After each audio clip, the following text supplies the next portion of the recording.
आप देख रहे हैं सत्यहिंदी.com। एक नजर अब तक की सुर्खियों पर।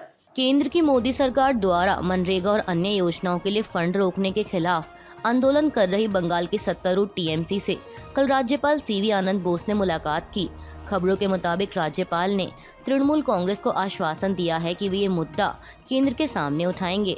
वहीं इस मुलाकात के बाद टीएमसी महासचिव अभिषेक बनर्जी ने कहा कि पश्चिम बंगाल के राज्यपाल सीवी आनंद बोस ने 24 घंटे में हमारे सवालों का जवाब देने का वादा किया है।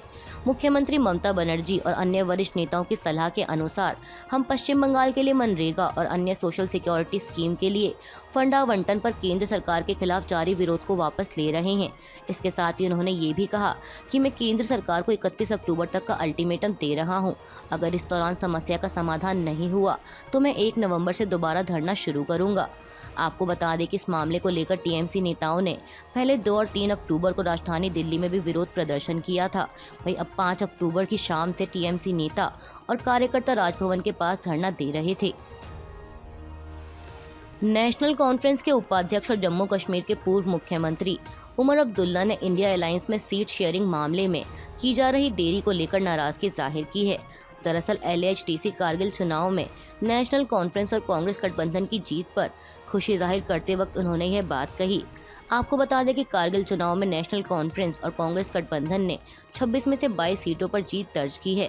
वहीं बीजेपी को केवल 2 सीटें मिली हैं और बाकी 2 सीटों पर निर्दलीय ने जीत हासिल की। वहीं अब इस जीत पर खुशी जाहिर करते हुए उमर अब्दुल्ला ने जम्मू कश्मीर में भी विधानसभा चुनाव की तारीखों का जल्द ऐलान करने की मांग की है और साथ ही इंडिया अलायंस के ढीलेपन पर भी अपनी बात रखी है। उमर अब्दुल्ला ने अलायंस में सीट शेयरिंग मामले में देरी करने पर नाखुशी जाहिर करते हुए कहा कि इस फॉर्मूले में देरी करने का नुकसान अलायंस को ही होगा। उन्होंने कहा कि ये दुर्भाग्यपूर्ण है कि इतने महीनों के बाद भी इंडिया अलायंस में सीट बंटवारे पर अब तक कोई चर्चा शुरू नहीं हुई है। राजस्थान और छत्तीसगढ़ में भी बीजेपी ने मध्य प्रदेश वाला दांव खेल दिया है।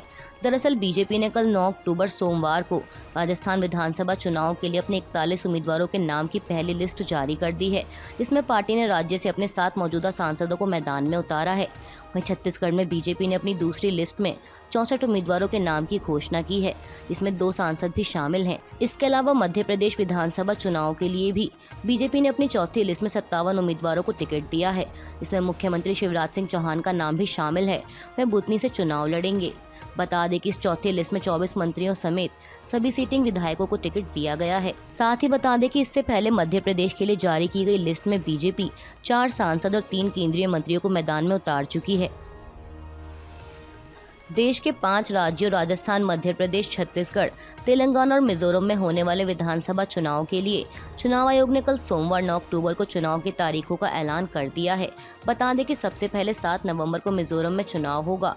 उसके बाद 17 नवंबर को मध्य प्रदेश में, वहीं छत्तीसगढ़ में 2 चरणों में चुनाव होगा, जिसके लिए 7 नवंबर और 17 नवंबर को वोटिंग होगी। इसके अलावा राजस्थान में 23 नवंबर को मतदान किया जाएगा और तेलंगाना में 30 नवंबर को।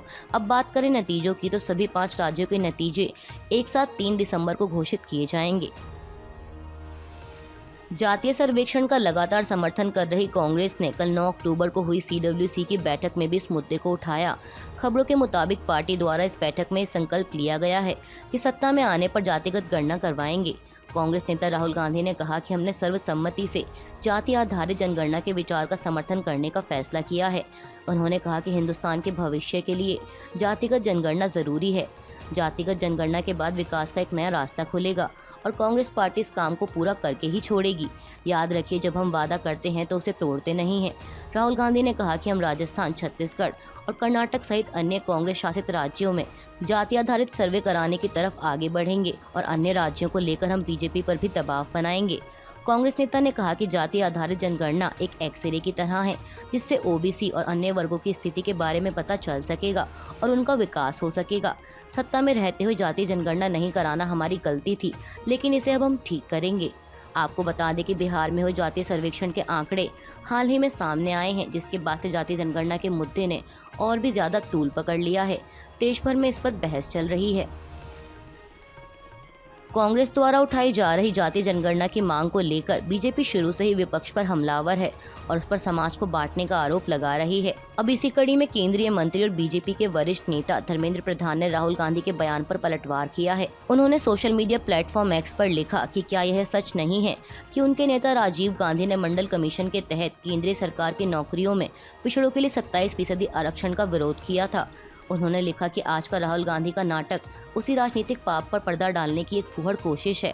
बीजेपी नेता यहीं नहीं रुके। उन्होंने एक अन्य ट्वीट में लिखा कि जातिगत जनगणना की आड़ में आज कांग्रेस समाज को बांटने और राजनीतिक रोटियां सेकने का प्रयास कर रही है। आज़ादी से लेकर यूएपीए 2 तक के कार्यालय में कांग्रेस ने जातिगत जनगणना का घोर विरोध किया। राहुल गांधी पहले ये बताएं कि जब दशकों से कांग्रेस सत्ता में थी तो तब उन्होंने जातिगत जनगणना क्यों नहीं करवाई। जातिगत जनगणना का संवैधानिक अधिकार केवल केंद्र सरकार को है। उन्होंने लिखा कि जातिगत जनगणना पर राहुल गांधी केवल भ्रामक बात कर रहे हैं। इजराइल और हमास के बीच जारी युद्ध में अब तक 1600 से अधिक लोगों की जान जा चुकी है, जिसमें 900 इजरायली और 700 फिलिस्तीनी बताए जा रहे हैं। वहीं 2100 से अधिक लोग घायल हैं। साथ ही हमास ने कई इजरायली लोगों का अपहरण भी किया है, जिनकी संख्या की कोई जानकारी अभी सामने नहीं है। मीडिया रिपोर्ट्स के मुताबिक अपहरण किए गए लोगों को बंधक बनाकर सुरंग में रखा गया है। बता दें कि शनिवार 7 अक्टूबर को हमास ने इसराइल पर हमला बोलते हुए 5000 रॉकेट दागे थे। इसके जवाब में इसराइल ने भी विनाशकारी हवाई हमले करते हुए युद्ध की स्थिति घोषित कर दी। वहीं इस बीच इसराइल के रक्षा मंत्री ने गाजा पट्टी की पूर्ण घेराबंदी का आदेश दिया और साथ ही बिजली, खाना पानी और फ्यूल सहित जरूरी सप्लाई को भी बंद कर दिया है। मीडिया रिपोर्ट्स के मुताबिक इसराइल ने 48 घंटे में 3 लाख सैनिकों को गाजा पट्टी पर तैनात किया है और कब्जे के आदेश दिए हैं। साथ ही इसराइल ने गाजा पट्टी पर हमास के ठिकानों पर हवाई हमलों को भी तेज कर दिया है। आपको बता दें कि इजरायली प्रधानमंत्री बेंजामिन नेतन्याहू ने इससे पहले चेतावनी देते हुए कहा था कि इसराइल गजा को मलबे में तब्दील कर देगा। इसराइल के गाजा पट्टी पर तैनात किए गए सैनिकों और हवाई हमले तेज किए जाने को लेकर हमास ने इसराइल को धमकी दी है। मीडिया रिपोर्ट्स के मुताबिक हमास की ओर से कहा गया है कि अगर इसराइल ने बमबारी नहीं रोकी तो वह बंधक बनाए गए इजरायली नागरिकों को मारना शुरू कर देगा। एनडीटीवी की एक रिपोर्ट के मुताबिक हमास के आर्म्ड विंग के प्रवक्ता अबू उबैदा ने सोमवार रात एक ऑडियो मैसेज जारी कर कहा कि पिछले कुछ घंटों में इसराइल ने असैन्य क्षेत्रों पर भीषण हमले किए और इन हमलों में लोगों के घर नष्ट हो गए। हमने इसे खत्म करने का फैसला किया है और अब हम घोषणा करते हैं कि हमारे लोगों को उनके घरों में बिना किसी पूर्व चेतावनी के जब निशाना बनाया जाएगा तो हमारे द्वारा बंधक बनाए गए आम नागरिकों में से किसी एक को तब मौत के घाट उतारा जाएगा। अभी के लिए बस इतना ही। बाकी की खबरों के लिए बने रहिए सबके हिंदी.com के साथ।